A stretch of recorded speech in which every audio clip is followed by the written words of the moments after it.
இப்போ NEET exam வந்து மே மாதம் நடந்துச்சு. யூஜி எக்ஸாம் எம்பிபிஎஸ்க்கு நீட் எக்ஸாம் நடந்துச்சு. ஆனால் இந்த வருஷம் 2025 வந்து எல்லாருமே கஷ்டமாக இருக்குது நீட் எக்ஸாம் அப்படி தான் சொல்லியிருந்தாங்க. ஆனால் ரிசல்ட் வரல. ரிசல்ட் வந்ததுக்கு அப்புறம் தான் வந்து எத்தனை பர்சன்டேஜ் பாஸ் ஆகியிருக்காங்க லாஸ்ட் இயருக்கும் இந்த இயருக்கும் எவ்வளோ டிஃப்ரென்ஸ் இருக்குன்னு ரிசல்ட் வந்ததுக்கு அப்புறம் தான் தெரியும். ஆனால் எக்ஸாம் எழுதின வரையும் ஸ்டூடெண்ட்ஸ் சொன்னது எல்லாமே என்னென்னா இந்த லாஸ்ட் இயரை விட இந்த இயர் டஃப்பாக தான் இருந்துச்சு அப்படின்னு சொல்லியிருக்காங்க. நிறைய பேருக்கு வந்து சீட்ஸ் கிடைக்கிறது சிரமமாக தான் இருக்கும். நிறைய ஸ்டூடெண்ட்ஸ் என்ன கேட்குறாங்கன்னா வந்து நீட் இல்லாமல் மெடிக்கல் ஃபீல்டு படிக்கணும்னு ஆசை இருக்குது. ஆனால் நீட் எக்ஸாம்ஸ் இருக்கிறதுனால மெடிக்கல் ஃபீல்டு சேர முடியல, எம்பிபிஎஸ் சேர முடியல அப்படின்னு யோசிக்கிறாங்க. மார்க் கம்மியாகிடுது, நீட் எழுதியும் மார்க் கம்மியாகிடுது. ஆனால் மெடிக்கல் சைடில் படிக்கணும்னு நினைக்கிறவங்களுக்கு நீட் எக்ஸாம்ஸ் இல்லாமலே வந்து நிறைய கோர்சஸ் வந்து ஜாயின் பண்ண முடியும். BSc courses, paramedical courses, diploma courses நிறையா இருக்குது. எம்பிபிஎஸ் தான் எய்மன் இருக்கவங்க நெக்ஸ்ட் இயர் ட்ரை பண்ணுங்கள், கிடைக்கும் நல்லபடியாக. ஆனால் இல்லை எனக்கு நீட்லாம் வேணாம், ட்ரை பண்ண விரும்பலை அப்படின்னு நினைக்கிறவங்க நான் சொல்ல போகிற கோர்ஸ்லாம் வந்து நீங்கள் படிக்கலாம். பிஎஸ்சி எடுத்துக்கிட்டோன்னா BSc radiology, BSc medical lab technology, BSc operation theatre technology, BSc anaesthesia. நீங்கள் டாக்டராக இல்லைனாலும் ஆப்ரேஷன் தியேட்டரில் அனஸ்தீஷியா கோர்ஸ் முடித்தவங்கலாம் வந்து அசிஸ்டண்ட்டாக இருக்காங்க. பிஎஸ்சி ஆப்டிமெட்ரி, இதுதான் வந்து கண்ணுக்காக படிக்கிறது. நீங்கள் வந்து ஒரு ஆப்டிகல்ஸ் வைக்கலாம், இல்லை வந்து ஹாஸ்பிட்டல்லே வந்து ஒரு டாக்டருக்கு அசிஸ்டண்ட்டாக நீங்கள் இருக்கலாம். இந்த மாதிரி பிஎஸ்சி கோர்ஸ் எல்லாம் இருக்குது. இன்னும் வந்து பிஎஸ்சி கிரிட்டிக்கல் கேர் இருக்குது.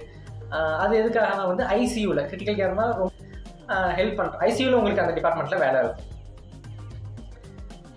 அது இல்லாமல் நர்ஸு படிக்கலாம். பிஎஸ்சி நர்சிங் நீட்டு தேவையில்லை. பிஎஸ்சி நர்சிங்க்குமே வந்து நீட்டு தேவையில்லை.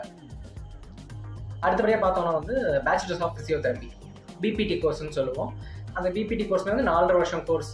இந்த இயர்லேருந்து நீங்கள் டாக்டர்னு போட்டுக்கலாம் அப்படின்னு சொல்லிட்டாங்க. இந்த இயர் மட்டும்தான் நீட்டு கிடையாது. 2025 ஜாயின் பண்ணீங்கன்னா நீட்டு கிடையாது. 2026 ஜாயின் பண்ண போறீங்கன்னா உங்களுக்கு ஃபிசியோதெரபிக்கு நீட் உண்டு. 5 வருஷம் கோர்ஸாக மாறிடுச்சு.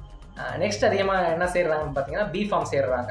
அதனால் ஃபார்மசிஸ்ட், மெடிசன் சம்மந்தப்பட்டது ஃபுல்லாக வந்து நீங்கள் ட்ரக் இண்டஸ்ட்ரியில் வேலை பார்க்கலாம், ஒரு ஹாஸ்பிட்டலில் வேலை பார்க்கலாம். இதுவுமே வந்து ஒரு 4 வருஷம் கோர்ஸ் தான். இப்போ சொன்னதெல்லாமே வந்து டிகிரி கோர்சஸ். அது இல்லாமல் டிப்ளமோ கோர்சஸுமே நிறையா இருக்குது. ஏன்னா டிப்ளமோ கோர்சஸ்லாம் இருக்குன்னு பார்த்தீங்கன்னா இப்போ சொல்ல போகிற டிப்ளமோ கோர்சஸ்லாம் வந்து 3 இயர்ஸ் வந்துடும். 3 இயர்ஸ்க்குள்ளே நம்ம படித்து முடிச்சிடலாம். Diploma in medical lab technology, lab டெக்னாலஜிக்காக மட்டும் டிப்ளமோ கோர்ஸ். இது பண்ணும்போது நீங்கள் லேபில் ஒர்க் பண்ணலாம். டிப்ளமோ இன் ரேடியாலஜி, அப்போ எக்ஸ்ரே சென்டர்லேயோ இல்லை ஸ்கேன் சென்டர்லேயோ நீங்கள் வந்து ஒர்க் பண்ண முடியும். Diploma in nursing care assistant, இதுவுமே வந்து டிப்ளமோ நர்சிங் மாதிரியே தான்.